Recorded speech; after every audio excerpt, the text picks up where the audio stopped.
ഈ ബോളിവുഡ് താരം സെയ്ഫിനെ കുത്തിയതൊരു ബംഗ്ലാദേശി എന്ന് പറയുമ്പോൾ അതിനകത്ത് മറ്റ് ചില നിഗൂഢതകൾ കൂടി നിൽക്കുന്നുണ്ട്.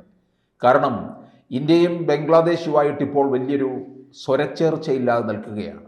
അത് തന്നെ വലിയൊരു സംശയത്തിന് ഇടയാക്കുന്ന പുതിയ ചില സംഭവ വികാസങ്ങളാണ് ഉണ്ടായിക്കൊണ്ടിരിക്കുന്നത്. അങ്ങനെയല്ലേ തോന്നുന്നത് ഇതിനകത്തെ? കാരണം ഇതുമായി ബന്ധപ്പെട്ട് പോലീസ് വളരെ ഗൗരവകരമായാണ് അന്വേഷണം മുന്നോട്ട് കൊണ്ടുപോകുന്നത്. കാരണം ഈ പ്രതി പിടികൂടിയിട്ടുണ്ടല്ലോ, ഈ പ്രതി ആദ്യം പിടികൂടിയപ്പോൾ അദ്ദേഹം ഈ പ്രതി പറഞ്ഞ പേര് വിജയ് ദാസ് എന്നാണ്. ഹോട്ടലുകളിലൊക്കെ വിജയ് ദാസ് ആണ്. ഇദ്ദേഹത്തിന്റെ ഈ പ്രതിയുടെ ആധാർ കാർഡ് ഉൾപ്പെടെയുള്ള പല രേഖകളിലും ഈ വിജയ് ദാസ് എന്ന പേരുണ്ട്. പിന്നീട് നടത്തിയ അന്വേഷണത്തിലാണ് ഈ പ്രതിയുടെ പേര് ഇയാൾ ബംഗ്ലാദേശി സ്വദേശിയാണെന്നും അതോടൊപ്പം തന്നെ ഇപ്പോൾ നമുക്കറിയാം ഈ മാൾഡ നമ്മൾ നിരന്തരം കേൾക്കുന്ന ഒരു പേരാണ്. കാരണം ഈ ബംഗാളികളും അതോടൊപ്പം തന്നെ ഈ ബംഗ്ലാദേശി സ്വദേശികളും തമ്മിൽ നിരന്തരം തർക്കം നിൽക്കുന്ന, കാരണം ഇപ്പോൾ ബംഗ്ലാദേശും ഇന്ത്യയും തമ്മിലുള്ള ബന്ധം അത്ര സുഖകരമല്ലല്ലോ. ആ പ്രദേശം നിരന്തര സംഘർഷങ്ങൾ നടന്നുകൊണ്ടിരിക്കുകയാണ്. ഈ മുള്ളുവേലി കെട്ടുന്നതുമായി ബന്ധപ്പെട്ട് നാം ആ വാർത്തകളെല്ലാം കണ്ടിരുന്നു. ആ പ്രദേശത്താണ് ഈ മാൾഡ വഴി നുഴഞ്ഞു കയറി ഈ ബംഗ്ലാദേശിൽ നിന്നും ബംഗാളിലെത്തി ഈ വിജയദാസ് എന്ന പേരിൽ ആധാറും മറ്റ് രേഖകളുമായി ഇദ്ദേഹം ഈ മുംബൈയിലെത്തുകയും മുംബൈയിലെ ഒരു ഹോട്ടലിൽ ജോലിക്ക് നിൽക്കുകയും അവിടെ നിന്നും ഈ മോഷണ കുറ്റത്തിൽ പിടിക്കപ്പെടുകയും ചെയ്തു. അവിടെ CCTVയിൽ ഇയാളാണ് ഈ വിജയദാസ് എന്ന് പറയുന്ന ഷെരീഫുൽ ഇസ്ലാമാണ് ഈ കുറ്റകൃത്യം ചെയ്തതായി കണ്ടെത്തിയതിനു ശേഷം അവിടെ നിന്ന് പുറത്താക്കിയിരുന്നു. പിന്നീടാണ് ഈ പ്രതി ഈ സെയ്ഫ് അലി ഖാന്റെ റൂമിലെത്തുന്നത്. പക്ഷേ എല്ലാവരെയും ഞെട്ടിക്കുന്നത് 11 നിലയുള്ള കെട്ടിടമാണ്.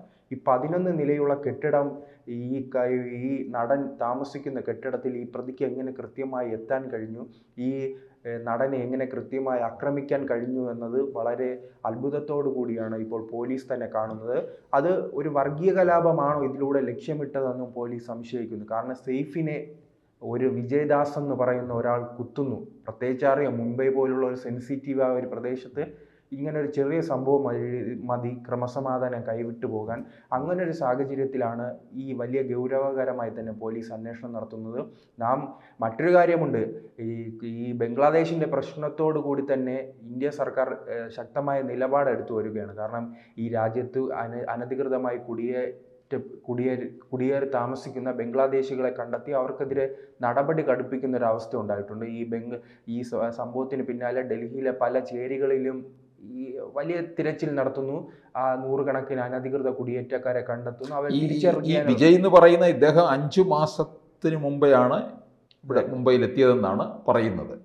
അതുകൊണ്ട് തന്നെയാണ്, കാരണം ഈ വിജയദാസ് എന്ന് പറയുന്ന പേരിൽ തന്നെയുണ്ട് ഒരു വിവാദം.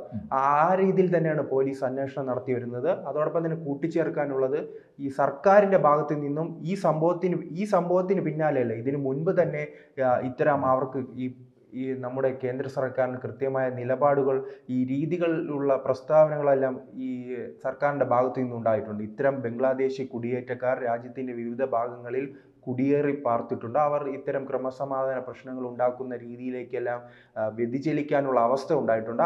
അതുകൊണ്ടാണ് ഡൽഹിയിലും ഒരാഴ്ച മുമ്പായിരുന്നു തമിഴ്നാട്ടിൽ ഇത്തരത്തിൽ വലിയ റെയ്ഡ് ഉണ്ടായിരുന്നു. NIA തന്നെ നേതൃത്വത്തിൽ വലിയ റെയ്ഡിൽ ഇത്തരത്തിൽ ബംഗ്ലാദേശിലുള്ള വലിയ ഈ കുടിയേറ്റക്കാരെ പിടികൂടിയിട്ടുണ്ട്.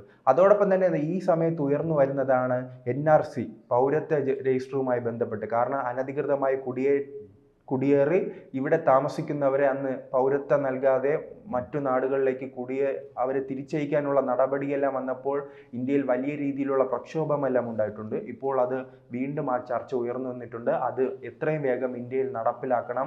ആ പൗരത്വ രജിസ്റ്റർ അടിയന്തരമായി തന്നെ ഇന്ത്യയിൽ നടപ്പിലാക്കി ഇത്തരം ഈ റോഹിംഗ്യയും മുസ്ലിങ്ങളും അതോടൊപ്പം തന്നെ ബംഗ്ലാദേശിൽ നിന്നെല്ലാം കുടിയേറിയവർ ഈ രാജ്യത്ത് വലിയ രീതിയിലുള്ള സുരക്ഷാ പ്രശ്നങ്ങൾ ഉണ്ടാക്കുന്നു. അതുകൊണ്ട് തന്നെ അവർ അടിയന്തരമായി രാജ്യത്ത് നിന്ന് പുറത്താക്കണമെന്ന് വിവിധ സംഘടനകൾ. പശ്ചിമ ബംഗാളിലും മറ്റും ധാരാളം ബംഗ്ലാദേശികൾ അങ്ങോട്ടേക്ക് കുടിയേറ്റം നടത്തിയിട്ടുണ്ട്. ഇവർക്കൊക്കെ തന്നെ അന്നത്തെ CPM-ന്റെ ഭരണകാലത്തും ഒക്കെ ഈ പറഞ്ഞതുപോലെ പൗരത്വം നൽകുകയും ചെയ്തിട്ടുള്ളതാണ്.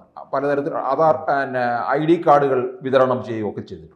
അത് നമ്മുടെ ബംഗാൾ മാത്രമല്ല, അതിൻ്റെ അടുത്തുള്ള സംസ്ഥാനങ്ങളെ ത്രിപുര ഉൾപ്പെടെയുള്ള ഈ പ്രദേശങ്ങളിലെല്ലാം വലിയ രീതിയിൽ ജനങ്ങൾ ബുദ്ധിമുട്ട് അനുഭവിക്കുക. ബംഗ്ലാദേശികളെയും ബംഗാളിലുള്ളവരെയും കണ്ട ഏതാണ്ട് ഒരു സമാന കാരണം അത് നമ്മുടെ ഭാഗമായിരുന്നല്ലോ. 1947 മുതൽ തന്നെ ഒറ്റ ഏക ബംഗാളായിരുന്നു, ഐക്യ ബംഗാളോട് നിന്നതായിരുന്നു. പിന്നീട് ആ വിഭജനത്തോട് കൂടിയാണല്ലോ രണ്ടായി ഈസ്റ്റ് ബംഗാളും വെസ്റ്റ് ബംഗാളും. നമ്മുടെ ഒരു മണ്ണാണ്. അതെ, നമ്മുടെ ഒരു മണ്ണായിരുന്നു.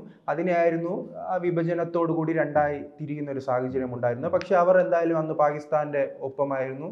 പിന്നീട് പാകിസ്ഥാൻ ഈ കറാച്ചി ഉൾപ്പെടെയുള്ള ഇസ്ലാമാബാദ് ഉൾപ്പെടെയുള്ള മേഖലയിൽ ഇരുന്നു കൊണ്ട് മറ്റവരെ രണ്ടാംകിട പൗരന്മാരാക്കി ഭരണം നടത്തിയപ്പോഴായിരുന്നു അവർ പ്രതിഷേധം സംഘടിപ്പിക്കുകയും ഇന്ത്യയുടെ പിന്തുണയോടെ, ഇന്ദിരാഗാന്ധിയുടെ തന്നെ പിന്തുണയോടുകൂടി അവിടെ ഒരു ബംഗ്ലാദേശ് എന്ന രാജ്യം രൂപീകരിക്കുന്ന ഒരു അവസ്ഥയിലേക്ക് ഇന്ത്യ മാറുന്നത്. പക്ഷേ ഇപ്പോൾ അവർ പാകിസ്ഥാനേക്കാൾ ഇന്ത്യക്ക് തലവേദനയാകുന്ന ഒരു രീതിയിലേക്ക് മാറിയിട്ടുണ്ട്. പ്രത്യേകിച്ച് ത്രിപുരയും ആസാമിലാണ് ഇത് ഏറ്റവും വലിയ രീതിയിൽ ബാധിക്കുന്നത്. കാരണം ഈ ആസാമിലേക്ക് അവർ വലിയ രീതിയിലുള്ള കുടിയേറ്റമുണ്ടായി അവിടെ വന്ന് ഇത്തരത്തിൽ ആധാറെല്ലാം ഒപ്പിച്ച് അവിടെ ഭരണക്രമത്തിൽ വരെ വലിയ രീതിയിൽ സ്വാധീനിക്കുന്ന രീതി ഉണ്ടായിട്ടുണ്ട്.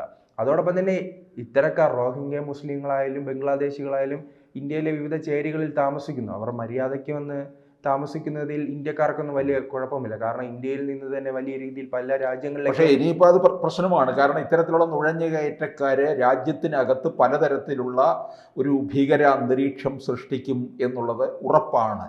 അതെ, ഇതിനകത്ത് ഒരു മോഷണം എന്ന് മാത്രമേ പറഞ്ഞിട്ടുള്ളൂ. പക്ഷേ ഇങ്ങനൊരു ബോളിവുഡ് താരത്തിന്റെ വീടാണ് എന്നൊന്നും അറിയത്തില്ലായിരുന്നു എന്നും പറയുന്നുണ്ട്. അല്ല, അതിലാണ് പോലീസിന് സംശയമുള്ളത്. ഇദ്ദേഹം ഒരു വലിയ റിസോർട്ടിൽ എങ്ങനെ ഈ റൂം കേന്ദ്രീകരിച്ച് ഇദ്ദേഹത്തിന് എത്താൻ കഴിഞ്ഞു? അതോടൊപ്പം പറയുന്നത് 8ാം നില വരെ അദ്ദേഹം പടിയിലൂടെ പോയി. അതിനുശേഷം പിന്നീടുള്ള 3 നിലകൾ പൈപ്പിലൂടെ ഈ റൂമിലേക്ക് കയറുകയും സമീപത്തെ ബാത്റൂമിലൂടെ, കുളിമുറിക്കുള്ളിലൂടെ അദ്ദേഹം മുറിയിലെത്തുകയുമാണ് ചെയ്തത്. അതോടൊപ്പം തന്നെ ഈ നടനെ കുത്തിയത് ശേഷം ഈ നടൻ പെട്ടെന്ന് തന്നെ ഈ റൂം അടയ്ക്കുകയായിരുന്നു. ഈ റൂം അടച്ച ശേഷം ഈ വന്ന വഴിയെ തന്നെ കുളിമുറി വഴിയാണ് ഇയാൾ രക്ഷപ്പെട്ടത്. അപ്പോൾ ഇതിൽ നിന്നല്ല പോലീസ് മനസ്സിലാക്കുന്നത് ഈ പ്രതിക്ക് കൃത്യമായി തന്നെ ആ വീടിനെ കുറിച്ചും ആ പ്രദേശത്തെക്കുറിച്ചുമെല്ലാം വ്യക്തമായ ധാരണയുണ്ട്. അല്ലാത്ത രീതിയിൽ ഇങ്ങനെ ഈ നടൻ കുത്തേറ്റ ശേഷം മുറിയിലിട്ട് പൂട്ടിയിട്ടും പ്രതി രക്ഷപ്പെടുകയാണ്. അപ്പോൾ ആ ഒരു വ്യക്തമായ ധാരണയില്ലാത്ത ഒരു പ്രതിക്ക് അങ്ങനെ രക്ഷപ്പെടാൻ കഴിയില്ല. അതോടൊപ്പം തന്നെ പ്രാദേശികമായി പിന്തുണ ലഭിച്ചിട്ടുണ്ടോ എന്നും പോലീസ് സംശയിക്കുന്നു. കാരണം ഈ സംഭവം നടന്ന 3ാമത്തെ ദിവസമാണ് പ്രതിയെ പിടികൂടുന്നത്.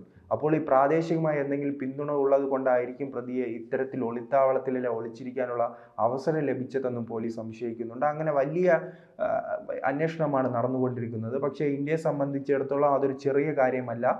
ചിലപ്പോൾ ഇത് പല സംസ്ഥാനങ്ങളിൽ നടക്കുന്ന ഒരു അവസ്ഥയിലേക്ക് മാറിയിട്ടുണ്ട്. നാം എന്തിനാണ് ആസാമിലേക്കും ബംഗാളിലേക്കും പോകുന്നത്? കേരളത്തിൽ തന്നെ ഒരു 2 മാസം മുൻപായിരുന്നു കാസർഗോഡ് നിന്നും കാഞ്ഞങ്ങാട് നിന്നും ഇത്തരത്തിലൊരു ബംഗ്ലാദേശി സ്വദേശിയായ ഭീകരവാദിയെ പിടികൂടിയിരുന്നത്. ഭീകരവാദി 2-3 വർഷമായി ഇവിടെ വന്ന് ഈ ആധാർ കാർഡെല്ലാം ഉപയോഗിച്ച് അങ്ങ് ജീവിച്ച് വരികയാണ്. കേരളത്തിലാകുമ്പോൾ എന്തായാലും കേരളത്തിൽ ആരും ശ്രദ്ധിക്കില്ല. എന്തായാലും ആസാമിൽ നിന്നുമാണ് പോലീസ് എത്തി ഈ പ്രതിയെ പിടികൂടുന്നത്.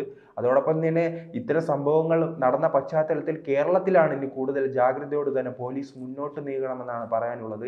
ഈ പെരുമ്പാവൂർ ഉൾപ്പെടെയുള്ള മേഖലകളിൽ പണ്ട് നാം പല വാർത്തകളും കണ്ടിട്ടുണ്ട്. ഈ ബംഗാളിൽ നിന്ന് ബംഗാളിയാണെന്ന് പറഞ്ഞ് ഇവിടെ താമസിക്കുകയും അവരെല്ലാം ബംഗാളി സ്വദേശികളായെല്ലാം പുറത്തു വരുന്ന വിവരങ്ങളുണ്ട്.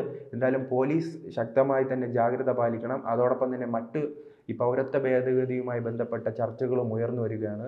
ഇത്തരം ഈ പൗരത്വ രജിസ്റ്റർ നടപ്പിലാക്കണം. ഇത്തരം അനധികൃത കുടിയേറ്റക്കാരുണ്ടെങ്കിൽ അവർ ഇന്ത്യക്ക് ക്രമസമാധാന പ്രശ്നം വലിയ തലവേദനയായി മാറുകയാണ്. അവരെ ഇന്ത്യയിൽ നിന്നും പുറത്താക്കണമെന്നാണ് പുതിയ ചർച്ചകൾ ഉയർന്നു വരുന്നത്.